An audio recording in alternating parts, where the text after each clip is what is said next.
الحمد لله نحمده ونستعينه ونستغفره ونؤمن به ونتوكل عليه ونعوذ بالله من شرور أنفسنا ومن سيئات أعمالنا من يهده الله فلا مضل له ومن يضلله فلا هادي له ونشهد أن لا إله إلا الله وحده لا شريك له ونشهد أن سيدنا ونبينا ومولانا محمدا عبده ورسوله صلى الله تعالى عليه وعلى آله وأصحابه وبارك وسلم تسليما كثيرا كثيرا أما بعد فأعوذ بالله من الشيطان الرجيم بسم الله الرحمن الرحيم وما أرسلناك إلا رحمة للعالمين وقال تعالى ما آتاكم الرسول فخذوه وما نهاكم عنه فانتهوا صدق اللہ العظیم۔ بزرگان محترم، برادران اسلام اور عزیزان ساتھیو،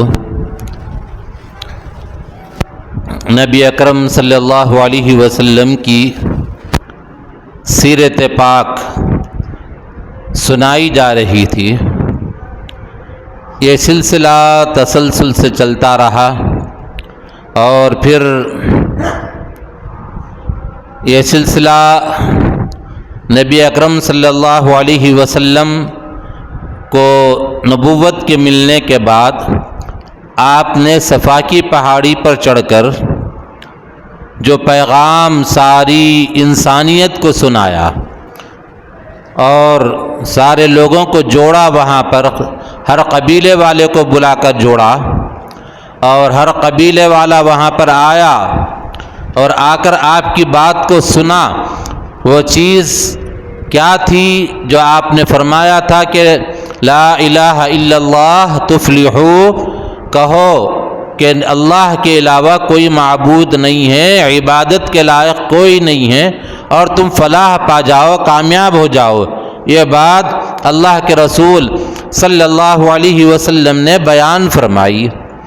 پھر کہا اسی میں کہ وَإِنِّي رَسُولُ اللَّهِ إِلَيْكُمْ جَمِيعًا، وہ تم تمام کی جانب رسول بنا کر میں بھیجا گیا ہوں۔ یہ بات اللہ کے رسول صلی اللہ علیہ وسلم نے صفا کی پہاڑی پر چڑھ کر سنائی تھی، اور اس کے بعد لوگوں نے آپ کی جن کو نہیں سمجھ میں آیا، اللہ جس کو توفیق نہیں دیا، انہوں نے مخالفت کی، جس میں سے ابو لہب پیش تھا۔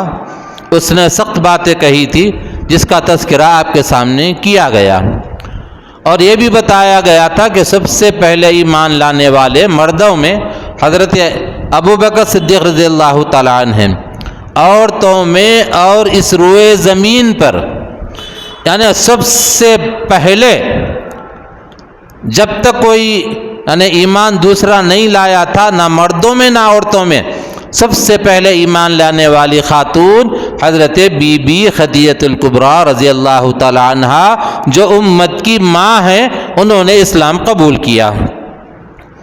اور لڑکوں میں حضرت علی رضی اللہ تعالی عنہ، غلاموں میں حضرت زید رضی اللہ تعالی عنہ، انہوں نے اس طرح سے اسلام قبول کیا سب سے پہلے۔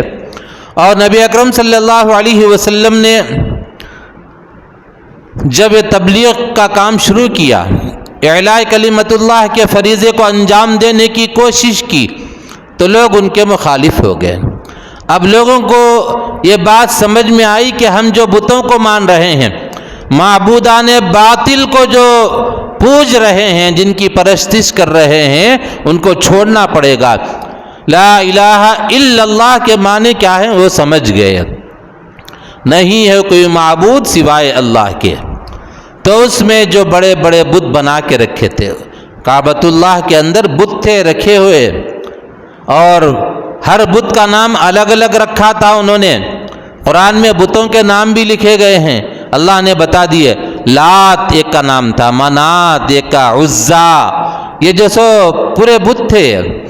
اور بھی ایسے کئی قسم کے بت تھے، اور بتوں میں بھی ہر ایک الگ الگ کیٹیگری کے، اور پانی کا برسانے والا ایک بت، اور سورج کا نکالنے والا، چاند کا نکالنے والا، یہ روزی کا دن اس طرح سے بنا کے رکھے تھے۔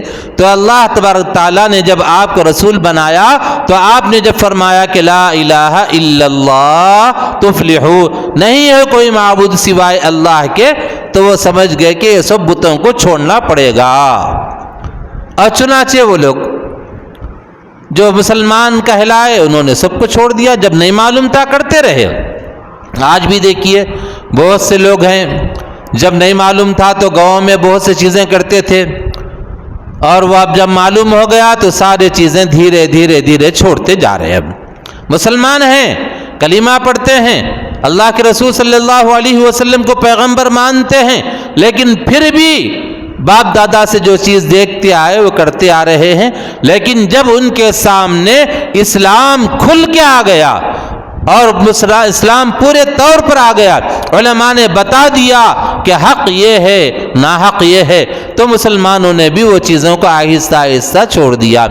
آپ دیکھیے گاؤں کے اندر نرسوں کی پوجا کرنے والے کرتے ہیں، گھروں کے اندر ایک مورتی بنا کے رکھتے گاؤں میں۔ مسلمان، ہندوؤں کی بات نہیں کر رہا ہوں، غیروں کی بات نہیں کر رہا ہوں، مسلمانوں کی بات کر رہا ہوں میں۔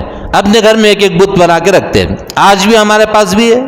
بعض لوگ کسی کو بڑا مان کے بولے سب کچھ کرنے والے انہوں ہیں، یہ عزت ہے، یہ ہمارے پیر ہے۔ یہ کوئی بھی ہو، کسی کے اندر ایسی طاقت نہیں ہے، شکتی نہیں ہے کہ کچھ کر سکے سوائے اللہ کے۔ اللہ نے ان کو پیدا کیا، اللہ نے رسول کو پیدا کیا، اللہ نے نبی کو پیدا کیا، اللہ نے ولیوں کو پیدا کیا۔ اولیاء اللہ پورے اللہ کے پیدا کیے ہوئے ہیں۔ اللہ نے ان کو اپنا برگزیدہ بنایا، یعنی نیک بنایا، اچھا بنایا، لیکن یہ بالکل نہیں کہ وہ کچھ کر سکتے ہیں، نہ، نہیں کر سکتے۔ دنیا میں رہتے کسی کوئی مدد کر دی الگ بات ہے، لیکن مرنے کے بعد ان کا کیا حال ہے وہ ان کو معلوم، اللہ کو معلوم، ہمارے کو نہیں معلوم۔ ہم ان سے امید باندھنا اور ان سے کہنا کہ آپ ہماری مدد کرو، وہاں جا کے ان کی منتیں مانگنا، یہ صحیح نہیں ہے۔ شریعت نے اس سے روکا ہے۔ یہ حالانکہ پہلے ہوتا تھا، لیکن اللہ کے رسول صلی اللہ علیہ وسلم نے جب حجۃ الوداع میں خطبہ دیا، جب آپ نے حج کیا اور اس کے بعد آپ پھر حج نہیں کر سکے، اس وقت میں یہ آیت پڑھی تھی آپ نے، الیوم اکملت لکم دینکم واتممت علیکم نعمتی ورضیت لکم الاسلام دینا۔ اے مسلمانوں، اے صحابہ گواہ رہو کہ میں نے آج دین کو جو مجھ پر دیا گیا، مجھ پر بھیجا گیا، وہ کامل کر دیا، میں تمہارے حوالے کر دیا، اس میں کوئی کمی بیشی نہیں کی۔ الیوم اکملت لکم دینکم واتممت علیکم نعمتی ورضیت لکم الاسلام دینا، وہ اسلام پر میں راضی ہوں۔ یہ بتا دیا آپ صلی اللہ علیہ وسلم۔ اور یہ بھی کہا کہ دیکھو، نہ گورے کو کالے پہ فضیلت ہے، نہ کارے کو گورے پہ، اور نہ بڑے خاندان یعنی نسب کے اعتبار سے اس کو کم، اس کے اعتبار سے اس کو، دونوں میں کوئی فرق نہیں ہے، ایک دوسرے میں کوئی بڑھوتری نہیں ہے۔ اور پھر اللہ کے رسول نے فرمایا کہ اللہ کے دربار میں کسی کو مقام ملتا ہے تو اس کے تقوی کی بنیاد پر ملتا ہے، ان اکرمکم عند اللہ اتقاکم۔ پھر آپ نے ایک بات یہ بھی فرمائی کہ بلغوا عنی ولو کان آیا، میری بات دوسروں تک پہنچاؤ اگرچہ ایک ہی ہو۔ صحابہ کرام کے بارے میں آتا ہے، اونٹ کا منہ جس طرف تھا، رخ جس طرف تھا، اس طرف صحابہ اپنی بیوی بچوں کو بول کر چلے گئے، ہم اللہ کے راستے میں نکل کر جا رہے ہیں، تبلیغ کے کام پہ جا رہے ہیں، وہ چلے گئے۔ اس طرح سے اللہ تبارک تعالیٰ نے ساری دنیا کے اندر مختصر سے وقت میں اسلام کو پھیلایا۔ تو نبی اکرم صلی اللہ علیہ وسلم کی میں آپ کے سامنے سیرت بیان کر رہا تھا۔ یہ ربیع الاول کا مہینہ ہے۔ اب اس مہینے کے اندر آپ صلی اللہ علیہ وسلم کی ولادت باسعادت ہوئی، دنیا میں تشریف لائے، اندھیرا چھٹا، روشنی آئی، باطل دبا، حق غالب ہوا۔ چاہنے والے جو تھے، انتظار کرنے والوں کی انتظار کی گھڑیاں ختم ہوئی، آسمان پر ایک روشنی پھیلی، اور اس کے بعد پھیلی تو ایسی پھیلی کہ اندھیرا چھڑتا گیا، روشنی پھیلتی گئی، عجم سے لے کے عرب تک، مشرق سے مغرب تک، شمال سے جنوب تک روشنی پھیلتی چلی گئی۔ سرکار دو عالم صلی اللہ علیہ وسلم جب دنیا میں تشریف لائے تو اس رات کے اندر محل کے، یعنی کس کے محل؟ وہ روم کے اندر، فارس کے اندر جو بادشاہ تھا، اس بادشاہ کے اندر کچھ ڈیزائن بنا ہوا تھا، کنگورے لگائے گئے تھے، اس کے محل میں زلزلہ آ گیا، کیونکہ وہ بت قدوں کو ماننے والا اللہ کو نہیں مانتا تھا۔ اللہ تبارک تعالیٰ نے کیا کیا؟ اس کے محل کے اندر زلزلہ لایا، زلزلے کی وجہ سے وہ پورے کنگورے نیچے گر گئے، وہ پریشان ہو کر باہر نکلا، کیا ہوا آج میرا محل یعنی کانپ رہا ہے، محل کے اندر زلزلہ آ رہا ہے، کنگورے گر گئے۔ یہ اس فکر میں باہر نکلا، اور ایک بت قدا ایسا تھا، ایک معبد ایسا تھا جہاں پر 1000 سال سے برابر ایک روشنی کی جا رہی تھی، چراغ جلایا جا رہا تھا، اس کو بجھنے نہیں دیا جاتا تھا۔ وہ جب تیل ختم ہو جاتا تو اس سے پہلے کہ ختم ہو جائے دوسرا تیل ڈالا جاتا۔ اس طرح سے 1000 سال سے اس معبد کے اندر، اس مندر کے اندر چراغ کو روشن کر کے رکھا گیا تھا، وہ چراغ بجھ گیا۔ پنڈت جتنے تھے پورے باہر نکل کے آ گئے، کیا ہوا آج؟ 1000 سال سے کبھی چراغ نہیں بجھا، آج بجھ گیا۔ وہ نکل کر ادھر آئے، بادشاہ پریشان ہو کے لوگوں کو بلایا، لوگ آئے، پنڈت لوگ آئے، آنے کے بعد سب سے پوچھا کہ میرے محل میں زلزلہ آ گیا، اور جب زلزلے کا تذکرہ کیا تو پنڈتوں نے کہا کہ ہمارے پاس 1000 سال سے جو چراغ جل رہا تھا وہ چراغ گل ہو گیا، بجھ گیا ہے۔ انہوں نے یہ بات بتائی، جب پریشان ہو گئے سارے لوگ، جب پریشان ہو گئے تو اس میں سے چند لوگ تھے جو پرانی کتابوں کو، زبور، تورات، انجیل کو پڑھا تھا، انہوں نے بتایا کہ دیکھو قیامت کے قریب میں، یعنی آخری جو پیغمبر آئیں گے وہ ایسے پیغمبر ہوں گے، سارے نبیوں کے سلسلے کو ختم کریں گے اور سب پہ مہر نبوت لگا دیں گے، اس کے بعد کوئی نبی دنیا میں نہیں آئے گا۔ وہ عرب کے سرزمین میں جہاں پر کھجور کا جھرمٹ ہوگا، کھجور کے باغات ہوں گے، ایسی جگہ پر ان کی پیدائش ہوگی۔ یہ بتایا گیا ہے، کتابوں میں لکھا ہوا ہے، ان لوگوں نے، ان علماء نے اس وقت نے جو پڑھے لکھے تھے بتایا، شاید کہ وہ بچے کا دنیا میں آنا تھا، وہ آ گیا، وہ آنے کی وجہ سے یہ محل میں زلزلہ آیا اور پھر یہ چراغ گل ہو گیا۔ سرکار دو عالم صلی اللہ علیہ وسلم کی آمد اس بات کا ثبوت تھا کہ جہالت کی تاریکی اور بے راہ روی والی جو زندگی ہے وہ ختم ہو جائے گی، اور باطل جو تھے مٹ جائے گا، حق غالب ہوگا اور حق سامنے آ جائے گا، اور اللہ کی عبادت اور پرستش کرنے والے بن جائیں گے، جو اللہ کو چھوڑ کر سورج کی پوجا کرنے والے اور چاند کی پوجا کرنے والے، ستاروں کی، سیاروں کی پوجا کرنے والے، درختوں کی پوجا کرنے والے، سانپ کی پوجا کرنے والے، جانوروں کی پوجا کرنے والے، سب کو یہ پیغام دے دیا گیا کہ دیکھو حق آ گیا ہے، غالب دبے گا، جاء الحق وزهق الباطل ان الباطل کان زہوقا۔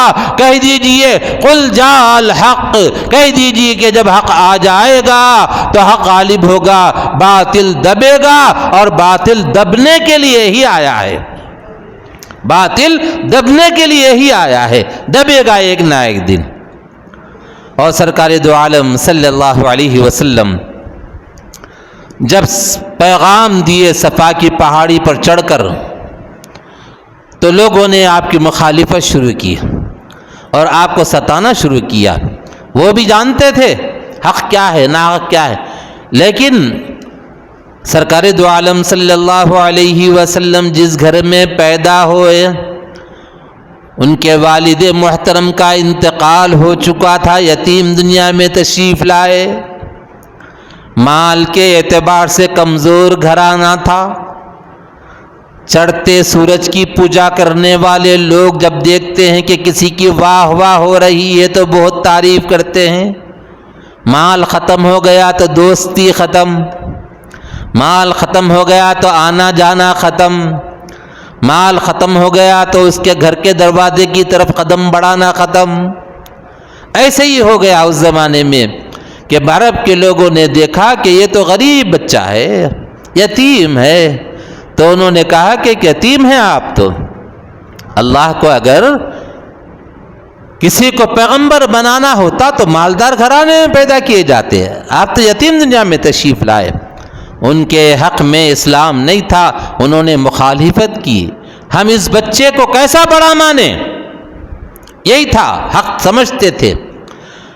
ابو جہل کے بارے میں آتا ہے، سرکار دو جہاں سرور کون و مکہ تاجدار انبیاء محمد رسول اللہ صلی اللہ علیہ وسلم، کہیے صلی اللہ علیہ وسلم کعبۃ اللہ کے اندر مسجد حرام میں کھڑے ہو کر اللہ تبارک تعالیٰ کی کلام کی، قرآن پاک کی تلاوت فرما رہے ہیں. ادھر سے دیکھا کہ ابو جہل کھڑا ہو کر سن رہا ہے، ادھر ابو سفیان بھی کھڑے ہو کر سن رہے ہیں. دونوں نے قرآن پاک کی تلاوت کو رات کے اندھیرے میں کھڑے ہو کر بہت شوق سے سنا.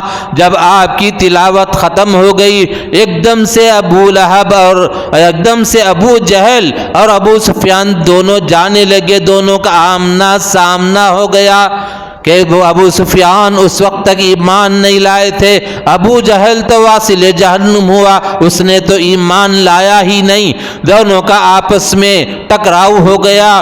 دیکھا کہ بھئی تم کدھر، کہا تم کدھر، کہا کہ تم کدھر آ گئے، کہا تم کدھر آئے یہ بولو پہلے. بولے کہ بھئی بات یہ ہے، یہ محمد جو کلام پڑھتے ہیں اس میں بڑا مزہ آتا ہے، حق معلوم ہوتا ہے. یہ دو بھی دیکھیے مسلمان نہیں ہیں، دو بھی. ابو سفیان فتح مکہ کے بعد اسلام قبول کیے، فتح مکہ سے ذرا سا پہلے، ایک دن دو دن پہلے. ابو سفیان کہتے ہیں کہ بھئی یہ جو کلام پڑھتے ہیں بہت اچھا کلام ہے، مزہ آتا ہے سننے میں. ابو جہل بھی کہتا ہے مزہ آتا ہے سننے میں. تو پھر اسلام کیوں نہیں لائے؟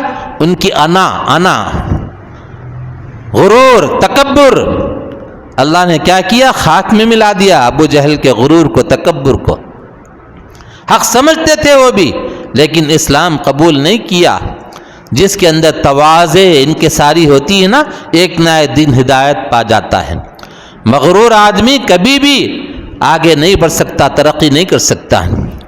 چنانچہ نبی کریم صلی اللہ علیہ وسلم نے جب پیغام پہنچایا تو مغرور لوگوں نے آپ کی مخالفت کی، آپ کو ستانا شروع کیا، آپ کو پریشان کرنا شروع کیا. اتنا پریشان کیا کہ نبی اکرم صلی اللہ علیہ وسلم مسجد حرام میں اللہ کی عبادت میں مشغول ہیں، سجدہ ریز ہو گئے. وہاں پر دیکھا کہ اونٹ کی اوجڑی ہے، ابو جہل بیٹھا ہوا تھا. اس نے وہاں بچوں سے کہا، نوجوانوں سے، یہ اوجڑی اٹھا کر محمد صلی اللہ علیہ وسلم کے اوپر رکھ دو. بچے ناسمجھ تھے، ان کو کیا معلوم، جوان بچے تھے، لیکن ان کو پتا نہیں تھا کہ یہ شخصیت کون ہے، یہ ذات عالی کون ہے. انہوں نے اس کو اٹھا کر اوپر رکھ دیا. اسی اثنا میں حضرت زینب رضی اللہ تعالیٰ عنہ تشریف لائی، آپ کی صاحبزادی ہیں. دیکھا کہ والد محترم کے اوپر اتنی بڑی اونٹ کی اوجڑی وزنی ہے رکھی گئی، تو آپ نے آہستہ آہستہ سرکایا، اس کو سرکا کر آپ کو اٹھایا. اس وقت تک آپ کے اوپر اوجڑی کا بوجھ ہونے کی وجہ سے سانس پھول رہی تھی. کیوں بھائی اتنی تکلیف جھیلے آپ؟ چاہتے تو آپ کے لیے سب کچھ ہو سکتا تھا. کہا گیا تھا کہ دیکھو اگر آپ یہ چاہتے ہیں کہ مکے کا سردار بن جائے تو ہم آپ کو بادشاہ ماننے کے لیے تیار ہیں. اگر آپ چاہتے ہیں کہ مالدار بنے تو ہم پورا سونا چاندی روپیہ جو بھی ہمارے پاس دراہم ہیں، درہم وغیرہ سب لا کر آپ کے قدموں میں رکھ دیں گے. اگر کسی لڑکی سے نکاح چاہتے ہیں تو ہم ان کو بول کر اور ان کو منوا کر آپ سے نکاح کرا دیں گے. لیکن یہ کام چھوڑ دو، ان کے چچا حضرت ابو طالب کے پاس مکے کے لوگوں نے آ کر سرداروں نے کہا تھا، تو حضرت ابو طالب بھی اس وقت میں دیکھا کہ ضعیف ہو چکے ہیں، کہا بلاؤ محمد کو، بھتیجے کو بلایا گیا، کہا بیٹا دیکھو میرے ہڈیوں میں کا گودا جو ہے نا کمزور پڑ گیا، گلا جا رہا ہے، میں اس قابل نہیں ہوں کہ میں تمہارے دشمنوں کا مقابلہ کر سکوں، یہ کچھ پیغام لے کر آئے ہیں، اس کو سنو، اس پہ غور کرو۔ پیغام کو سنا اور اس کے بعد کہا کہ چچا جان، یہ لوگ تو مکے کی سرداری بادشاہت کی بات کرتے ہیں اور یہ لوگ تو مالداری کی بات کرتے ہیں، یہ لوگ کسی دوشیزہ کی لڑکی کے بارے میں بات کرتے ہیں کہ ہم نکاح کرا دیں گے، لیکن ان کو بتا دیجئے کہ میں اپنے طرف سے کام نہیں کر رہا ہوں، مامور من اللہ ہوں، اللہ کی طرف سے میں اس پر کام پر لگایا گیا ہوں۔ اور اس کے بعد آپ نے فرمایا اگر ایک ہاتھ میں سورج لا کر رکھ دے، دوسرے ہاتھ میں چاند لا کر رکھ دیں، تب بھی میں اس کام سے باز آنے والا نہیں ہوں۔ پھر اس کے بعد کہا چچا جان، اللہ میرا نگہبان ہے، آپ بھی اگر جو ساتھ دیتے ہیں ظاہری اسباب میں دنیا کے اندر، آپ بھی ساتھ دینا چھوڑ دیجئے، مجھے کوئی پرواہ نہیں ہے، میرا رب مجھے کافی ہے، میرا رب میرے لیے کافی ہے فرمایا۔ تو وہ خاندانی تھے، چچا تھے سگے، کہا بیٹا جاؤ دیکھتا ہوں، جب تک زندہ رہوں گا اس وقت تک تمہاری حمایت کرتا رہوں گا، یہ کہا۔ تو بہرحال دوست اور بزرگوں، نبی اکرم صلی اللہ علیہ وسلم چاہتے تو سب کچھ مل سکتا تھا، لیکن آپ تکلیفیں جھیل رہے ہیں، کیوں جھیل رہے ہیں؟ اس وجہ سے کہ پیغام ساری دنیا میں پھیلے، سارے لوگ اللہ کے سامنے سجدہ کرنے والے بن جائیں، سارے لوگ اللہ کی عبادت اور بندگی کرنے والے بن جائیں، یہ پیغام آپ دینا چاہتے تھے ساری دنیا کو۔ اور نبی اکرم صلی اللہ علیہ وسلم اس کے لیے مکے کے گھر گھر گئے، مکے کی گلیوں میں گئے، مکے کے بازاروں میں گئے، وہاں سے جہاں جہاں لوگ جمع ہوتے تھے وہاں وہاں جا کر اس پیغام کو پیش کرتے تھے، یہاں تک کہ اس کی وجہ سے جس راستے سے آپ چلتے تھے اس راستے میں کانٹے بچھائے جاتے تھے، آپ پر کچرا ڈالا جاتا تھا، لیکن سرکار دو عالم صلی اللہ علیہ وسلم اف تک نہیں کہتے تھے، خاموش جاتے تھے۔ وہ نوجوان کا مشہور قصہ ہے جو آپ پر کچرا ڈالا کرتا تھا، ایک دن دیکھا کہ کچرا نہیں ڈالا اس نے، تو لوگوں سے پوچھا کہ کیا بات ہے بھئی، آج میرا دوست نظر نہیں آ رہا ہے، وہ نوجوان نظر نہیں آ رہا ہے، تو لوگوں نے بتایا کہ اے محمد وہ بیمار ہے۔ کہا کہ بیمار ہے، کہا کہاں رہتا ہے وہ؟ کہا کہ فلاں جگہ دور رہتا ہے۔ پتہ پوچھ کر سرکار دو عالم صلی اللہ علیہ وسلم اس کے گھر تشریف لے گئے۔ بھلا بتاؤ کون ہے جو دشمن کے گھر کو جا کر اس کی بیمار پرسی کرے؟ آج تو اس کی صورت دیکھنا گوارا نہیں ہے، میرا دشمن ہے یہ، لیکن سرکار کے قربان جائیے، میرے آقا سرور کون و مکا تاجدار انبیاء صلی اللہ علیہ وسلم کے قربان جائیے، آپ نے اس گھر کا پتہ پوچھ کر اس کے گھر تشریف لے گئے، دستک دی، کھٹکھٹایا، پوچھا کون؟ کہا محمد ہے۔ سارے لوگ پریشان، باپ پریشان، ماں پریشان کہ بھئی کیا بات ہے، کیسے آنا ہوا ان کا؟ کہ بھئی میرا بیٹا کچرا ڈالتا تھا، آج میرے گھر پر آئے ہیں یہ۔ تو پوچھا کیا بات ہے، کیسے آنا ہوا؟ آپ نے سلام کیا، جواب دیا۔ پوچھا کہ کیوں آئے ہیں آپ؟ کہا کہ اب پتہ چلا کہ آپ کا لڑکا بیمار ہے تو میں بیمار پرسی کے لیے آیا، اس کو دیکھنے کے لیے آیا ہوں۔ سلام اس پر کہ جس نے زخم کھا کر پھول برسائے، سلام اس پر کہ جس نے گالیاں سن کر دعائیں دی۔ چنانچہ سرکار دو عالم صلی اللہ علیہ وسلم نے فرمایا کہ میں اس کی عیادت کے لیے آیا ہوں، تو کہا تشریف لائیے، اندر لے گئے، تشریف لے گئے۔ جانے کے بعد پیشانی پر ایسا ہاتھ رکھ کر پڑا، اسأل اللہ العظیم رب العرش العظیم ان یشفیک، 7 مرتبہ پڑھا۔ پڑھنے کے بعد اس نے آنکھیں کھولی، آنکھیں کھولے تو اس کو یاد آیا اپنا کرتوت، کچرا پھینکنا یاد آ گیا، تکلیف دینا یاد آ گیا، راہ میں کانٹے بچھانا یاد آ گیا، آنکھوں سے آنسو جانے لگے، آنسو بہنے لگے، تو اس وقت میں پشما یعنی ایک دم سے شرمندہ وہ ہو گیا۔ اس وقت میں سرکار نے فرمایا کہ بیٹا دیکھو یہ دنیا ختم ہونے والی ہے، ہماری زندگی بھی ختم ہونے والی ہے، کلمہ پڑھو، مسلمان ہو جاؤ، کہو اللہ کے علاوہ کوئی معبود نہیں ہے اور مجھے رسول تسلیم کر لو۔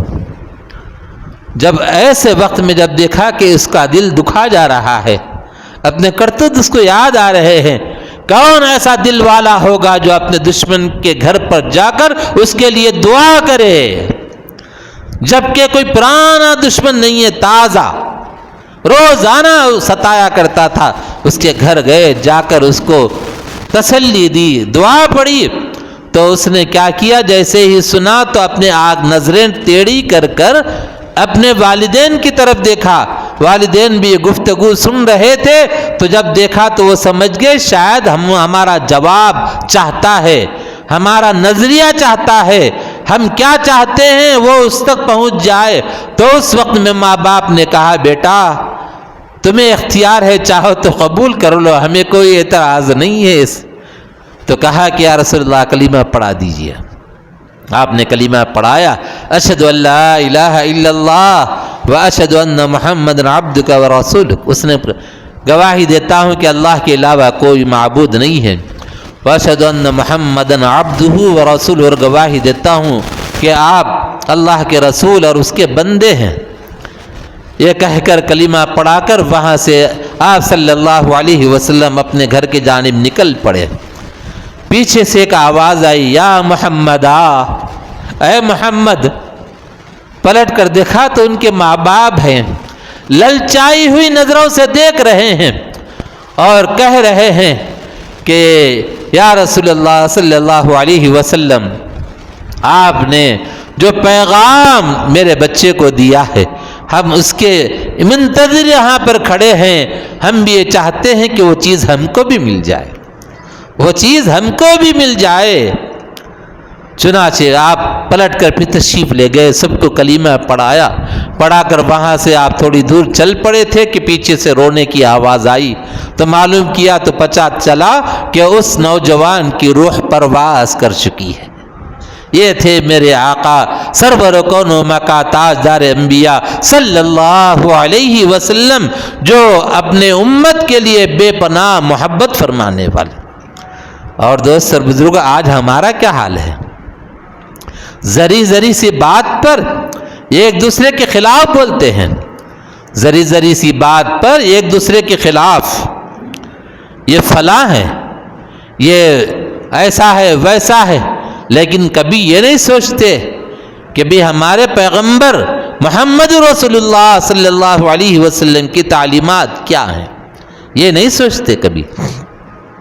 اس وقت میں بعض ایسے لوگ جنہیں صحیح تعلیم نہیں دی گئی، تربیت نہیں دی گئی ان کو، تو وہ کیسی کیسی باتیں کرتے ہیں، یہ فلاں ہے، یہ وہابی ہے، یہ سنی ہے، یہ فلاں ہے، اس کے پیچھے نماز مت پڑھو، اس سے نکاح نہیں ہوتا، فلاں ہے۔ بھئی یہ بولنے کی باتیں ہیں، زمانہ کیسا بدل گیا دیکھو، غور کرو، ہمارا پتہ صاف کرنے کی کوششیں ہو رہی ہے، اور اس وقت میں سارے ہندوستان کے اندر یہ کوششیں، بلکہ ساری دنیا میں یہ کوششیں ہو رہی ہیں کہ مسلمانوں کو اور اسلام کو نعوذ باللہ نیست نابود کیا جائے، اس کی کوششیں ہو رہی۔ انہیں نہیں پتا ہے کہ وہابی ہے یا سنی ہے یا دیوبندی ہے یا بریلی ہے، ان کو نہیں معلوم، معلوم بھی ہے تو وہ یہ سمجھتے ہیں کہ سارے کلمہ پڑھنے والے ایک ہیں، وہ یہ سمجھتے ہیں کہ کلمہ پڑھنے والا ایک ہے، لیکن ہم بٹے ہوئے اندر دلوں کے اعتبار سے، یہ فلاں ہے بھئی اس کے پاس نہ کو جاؤ، یہ فلاں ہے بھئی اس سے بات نہ کو کرو، ارے اس کے پیچھے پڑھے تو نماز نہیں ہوتی۔ اور بعض تو ایسے لوگ بھی ہیں حرمین شریفین میں جا کر نماز کے ٹائم پہ باہر نکل جاتے ہیں کہ یہ امام صاحب کے پیچھے نماز نہیں ہوتی۔ اس سے زیادہ کیا کہا جائے کہ ان کی وہاں پہنچنے کے باوجود بھی وہ نعمت سے محروم ہے. اس سے زیادہ محرومی اور کیا ہو سکتی ہے؟ اگر وہاں ہماری نماز قبول نہیں ہو سکتی تو کہاں ہو سکتی؟ مکۃ المکرمہ کے اندر مسجد حرام میں 1,00,000 نماز پڑھنے کا ثواب، مسجد نبوی میں 50,000 مرتبہ نماز پڑھنے کا ثواب ملتا ہے. اگر وہاں بھی اس سے محروم رہے تو اور کیا کہا جائے، بس اس کے حال پہ افسوس کیا جائے اور کچھ نہیں. اس لیے صبر و تحمل سے رہیں، کسی کے بہکاوے میں نہیں آنا، اور اگر کوئی کہتا ہے تو ایسی جگہ سے ہٹ جانا، اس میں بحث مباحثہ کرنے کی ضرورت نہیں ہے. اور خاص طور پہ ایسے بچوں کو جو جوشیلے قسم کے ہوتے ہیں، ان کو یہ علماء سب نہیں، بعض علماء بھٹکاتے ہیں اور ان کا اس میں مفاد ہوتا ہے. واہ واہ کے ساتھ ساتھ جیب بھی گرم ہوتی ہے، یہ بھی یاد رکھو. ہاں، جیب بھی گرم ہوتی ہے. جیب گرم کرنے کے چکر میں امت کو لڑاتے ہیں. جب اسپین کے اندر، اندلس کے اندر، آج اس کا نام اسپین ہے، 650 سال وہاں پر مسلمانوں نے حکومت کی، لیکن وہاں کے لوگوں نے ایک چال چل کے مسلمانوں کو لڑایا. تو کیسا لڑایا؟ چھوٹی چھوٹی باتوں پر لڑایا. چھوٹی باتیں ہم سن کر حیرت زدہ ہو جائیں گے کہ وہ چھوٹی باتیں کتنی چھوٹی تھی. کہ بے اصحاب کہف کے کتے کا کلر کیا ہے، رنگ کیا ہے؟ وائٹ ہے، کالا ہے، یا پھر یعنی ہرا ہے، کیا ہے؟ لال ہے. اس پہ ایک صاحب تقریر کیے ایک جگہ فلاں رنگ کا تھا، دوسرے صاحب دوسری تقریر کیے فلاں رنگ کا تھا. اب ان کے ماننے والے بولے کہ نہیں ہمارے امام صاحب بولے کہ یہ کلر تھا، اب وہ نو بولے کہ نہیں ہمارے امام صاحب بولے یہ کلر تھا. دونوں میں لڑائی. اب لڑائے وہی ہی لوگ. لڑانے کے بعد جب لڑائی جم کے چلنے لگی تو سب نے کہا ٹھیک ہے بھائی بیٹھو، ہم آپس میں سمجھوتا کر لیتے ہیں. تو سمجھوتا کیا کیا انہوں نے؟ سمجھوتا یہ کیا کہ بھائی آج ہم طے کر کے اٹھیں کہ کسی بھی امام کی بات کو نہیں مانیں گے، انہوں لڑانے والے ہیں. تو اس طرح اماموں کے اوپر سے ان کا اعتماد، بھروسے کو ہٹا دیا. اب رہبر ختم، رہبر نہیں ہے کوئی. اب جب کسی کا رہبر نہ ہو تو اس کو جو چاہے کرو، کوئی کچھ کرنے والا نہیں ہوتا. تو رہبر قوم کے کون ہیں؟ علماء ہیں. علماء پہ سے ان کا اعتماد ہٹا دیا، بھروسہ ہٹا دیا، اور اس کے بعد مارنا شروع کیا. تو اتنا مارا کہ اور ایسے قتل عام کیا کہ وہاں پر بڑے بڑے پہاڑ کے طرح سے ان کے سر رکھے گئے، مینار بنائے گئے سروں کے وہاں پر. اور ایسی دہشت بیٹھ گئی تھی کہ ایک عورت کئی مرد آدمی کو ختم کر دیتی تھی. ایسا بزدلی ان کے اندر آ گئی. اس لیے یہ جو امام ہوتے ہیں نا، جو لڑانے والے، ان پر بھروسہ مت کیجئے اور لڑیے بھی مت، ان سے الجھیے بھی مت. بس اس جگہ سے ہٹ جائیے. بھائی کس کے پاس نماز ہوتی، کس کی نہیں ہوتی، کہاں نہیں ہوتی، وہ قبر میں جانے کے بعد معلوم ہوگا. اپنی قبر کی تو فکر نہیں ہے، دوسروں کی قبر کی بڑی فکر پڑی ہوئی ہے. اپنے بارے میں کچھ نہیں کر رہے. ہم لوگ سب بولتے بھائی نماز سامنے والا پڑھنا، اپن نہیں پڑھتے. زکوٰۃ سامنے والا دینا، ہمارے کو ضرورت نہیں دینے کی. سامنے والا گالی نہیں دینا، ہم دیے تو چل جاتا. یہ علامت ہر معاملے میں ویسی. دوست اور بزرگوں، اس سے بچنے کی اس وقت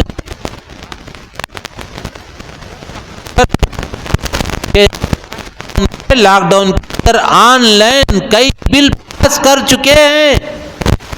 ہندوستان کو ہندو اسٹیٹ بنانے کی پوری کوششیں ہو چکی ہے.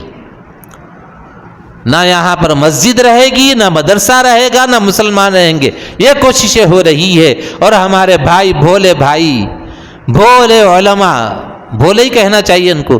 2 وجہ سے یہ لوگ تقریر کرتے ہیں. یا تو بھولا پن ہے ان کا، یا تو زیادہ ہوشیاری، 1.5 ہوشیاری بولتے نا ہمارے، پیسے اپنے جیباں گرم کرنے کے واسطے خلاف بولتے، اور کچھ بھی نہیں ہے. آج باتیں ذرا سخت آ رہی، لیکن ضروری ہے بتانا بھی. اور وہ ربیع الاول کا مہینہ ہے. اس لیے دوست اور بزرگوں، ان چیزوں پہ بھروسہ مت کریے. میں کسی کا نام لے کے نہیں بول سکتا، اور میرا مزاج نہیں ہے یہ باتیں بولنے کا، لیکن دل دکھتا ہے اس لیے بولنا پڑتا ہے۔ بھئی محبت پیار سے رہنا سیکھیے، ایک جٹ ہو کر رہنا سیکھیے، ایک دوسرے کے غمخوار بنیے، ایک دوسرے کے غم میں شریک ہونا سیکھیے، ایک دوسرے کے خلاف میں بولنا بند کیجئے، اور آنکھ بند ہو جائے گی جب مارنے کے لیے کوئی آئیں گے تو کوئی دوسرا بچانے کے لیے آنے والا نہیں ہے۔ اب سارے لوگ بول رہے کہ بھئی پورے مسلمان ایک ہے اور ہم لوگ الگ الگ بٹے ہوئے ہیں، نہ ایسا نہیں۔ آپ دیکھیے سنترا ہوتا، دیکھیے آپ سنترا اوپر سے ایک دکھتا اور اوپر سے چھلکا نکالے تو اندر پیسز الگ الگ الگ الگ رہتے، ایسا نہیں رہنا ہم لوگ۔ خربوزہ ہے، خربوزہ اوپر سے الگ الگ دکھتا، اتنے پیس شاخہ شاخہ نظر آتے، اس کو کاٹے تو ایک ہی رہتا اس میں۔ تو ایک رہنا، الگ الگ نہیں رہنا۔ اختلاف رہتا اور رہنا بھی چاہیے، اور یہ قیامت تک ختم نہیں ہوتا، یہ بھی بات طے ہے، لیکن اختلاف کو رکھتے پر بھی ایک جٹ رہنا، متحد رہنا۔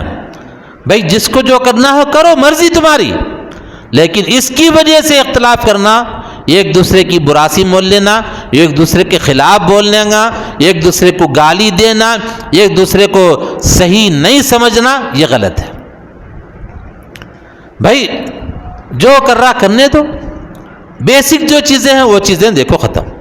آج کل تو یہ ختم نبوت کا مسئلہ اتنا نازک بنا ہوا ہے اس وقت میں کہ کتنے کے نئے نئے نبی پیدا ہو رہے ہیں شکیل بن حلیف کے نام سے، اور کئی ایک نام ہے کہ جو سارے کے سارے اس بات کی کوشش میں لگے ہوئے ہیں کہ اسلام سے دور کیا جائے مسلمانوں کو، اور کوئی ذل رسول بول رہا، کوئی رسول کا جو سو سایہ گتے۔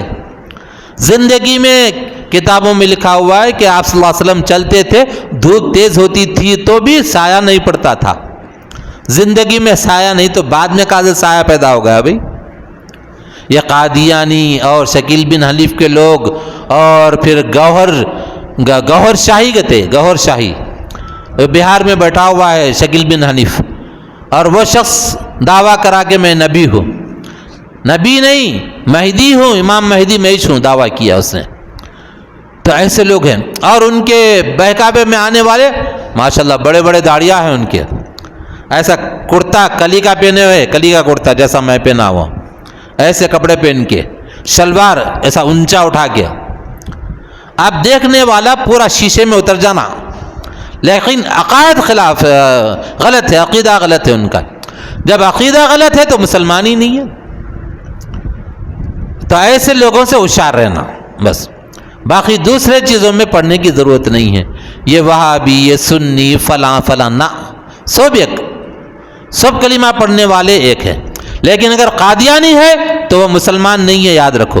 شکیل بن حنیف کا ماننے والا ہے تو ان مسلمان نہیں ہے، چاہے کتنی بڑی داڑھی ہو دو، یا صدری اچھی چمکدار پہن کے رہنے دو، چاہے کرتا اچھا لمبا پہن کے رہنے دو، شلوار نما پیجامہ ٹخنے سے کتنا آدھی پنڈلی تک پہن کے رہنے دو، لیکن یاد رکھو وہ مسلمان نہیں ہو سکتا، اس وجہ سے کہ عقیدہ نبوت اس کا غلط ہے۔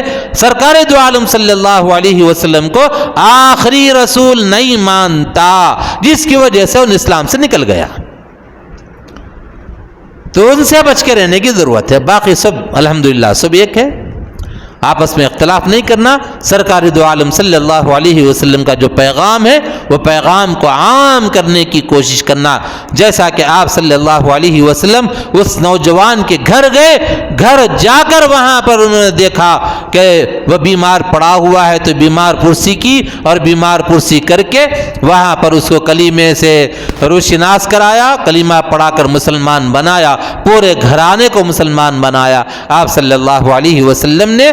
تو ایسے اخلاق، ایسے کردار ہم کو اپنے اندر پیدا کرنے کی ضرورت ہے۔ اللہ تبارک تعالیٰ سے دعا ہے کہ کہنے والے کو کہنے سے زیادہ، سننے والوں کو سننے سے زیادہ عمل کی توفیق عطا فرمائے، اور نبی اکرم صلی اللہ علیہ وسلم کی ہر سنت پر ہمیں مر مٹنے کی توفیق عطا فرمائے۔ وآخر دعوانا الحمدللہ رب العالمین۔ وہ کپڑا پکڑ لوٹے۔